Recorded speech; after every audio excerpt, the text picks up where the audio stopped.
important narratives to this point, to our research, in my opinion. We have the Pontifical College, Josephinum, where Joseph comes over to the USA from Germany in 1867. 3 years later, he becomes a priest and has his own church within a few months. And he gets to buy the house next door, of course, to support 12 orphans. And do we all know about the orphans at this point? Possibly a repopulation tactic that was going on in the 1800s. It's very interesting. Was it only 12 orphans? Or was this one of the places that they would send the orphans through to get them into society? Because who would ever question Joseph the priest from the 1800s? You know, the guy that just randomly shows up from Germany, has all the money ready to buy houses somehow, to support orphans. It all checks out, of course. Simple stuff for Joseph. This was known as the St. Joseph Orphan Asylum.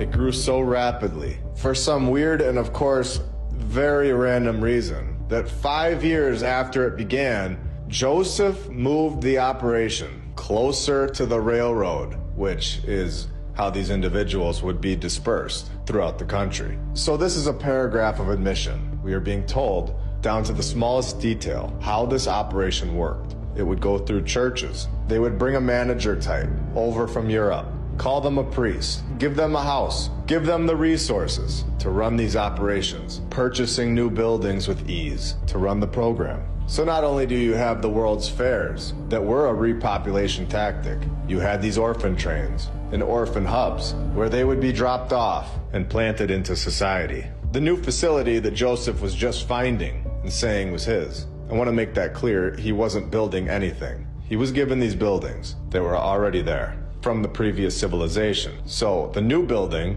gave the orphans a training in the trades. So this Joseph guy was obviously sent with a purpose, to repopulate and teach to a brand new society, one that didn't have any skills. This right here is how you reset a society's technology level. The teacher is never in charge of what the students learn. This Joseph character is a teacher of a class. He is not the principal of the school. There are many schools. He is clearly taking direction as to what the students of the new society will learn. There were many classes like this one all over the country, happening simultaneously. This was an operation.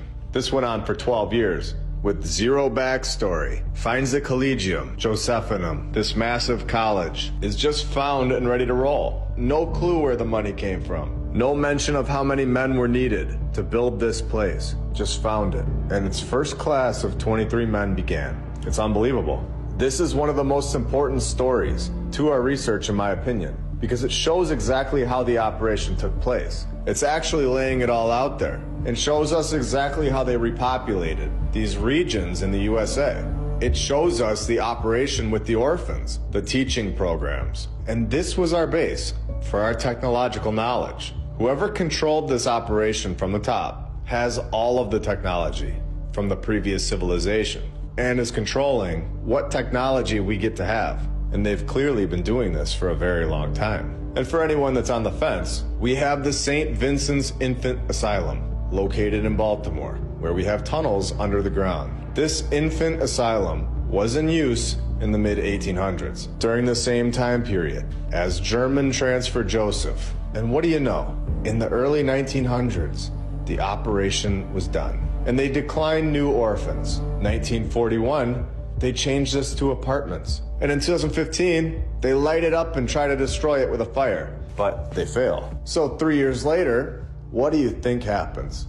2018, the building was illegally demolished without a permit. You literally can't make this stuff up. It gets more and more obvious. If you're still on the fence, let's go even deeper. We have the St. Mary's Orphan Asylum, located in Galveston, Texas, where they tell us that this one is haunted. Now, I've talked about hauntings before briefly. I'm not going to say that there aren't any hauntings, but when it comes to these old world buildings, I think it was a tactic to keep people away from them. Just say that they're haunted, and it scares everyone away from investigating. So we have yet again another orphan operation going on in the mid-1800s. And I'm just going to let you know that this is going on and on and on.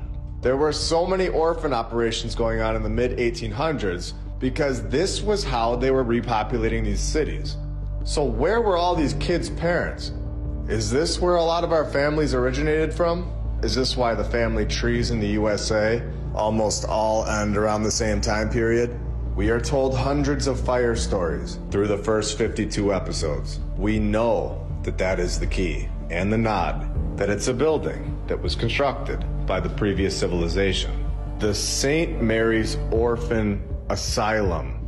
For anyone wondering where the parents of these orphans were, you might want to check the other asylum, the insane asylum, because they were not going along with the reset. Here's a graph showing that the insane asylums are disappearing over time, and I wonder why.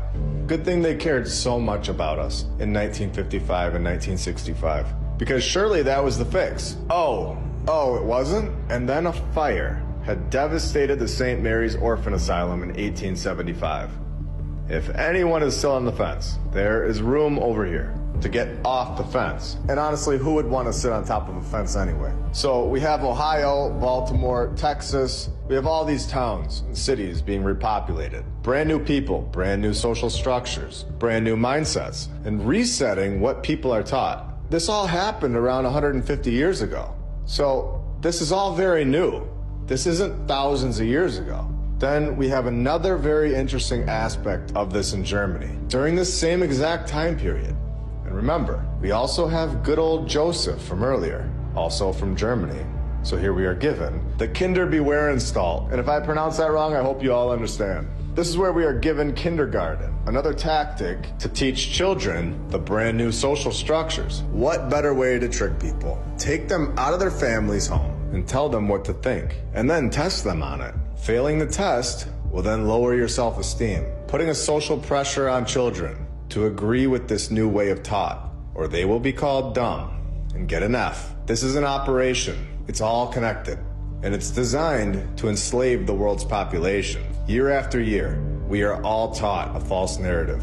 We've all been brainwashed into thinking that you are either smart or dumb, based on a curriculum that holds zero value in the real world. Now, who knows if this Frederick Froebel was even a real character, but they do admit that kindergarten starts in Germany around the exact same time period that we're talking about, the mid-1800s. So I wanted to tie it all in with the rest of the world. This is a worldwide operation. This is not just the USA. We have a lot of things in the USA being controlled through Germany during this time period, especially the education aspect of it. And I want to point out that yes, we have borders and division now. We have so many countries in the world, and everyone is separated. And you're unable to travel to other lands unless you have a piece of paper that is registered and checked at the checkpoints. But who's to say that there even was a border in the previous civilization? Were there so-called elected leaders controlling everyone, deciding what we can and cannot do? Could they have had a truly free life where they were able to travel wherever they want freely and not feel like they're invading someone else's territory? I would say, in my opinion, this was the world that was here before the reset. And something happened where this past civilization was wiped out and their technology was stolen by a group, and some of it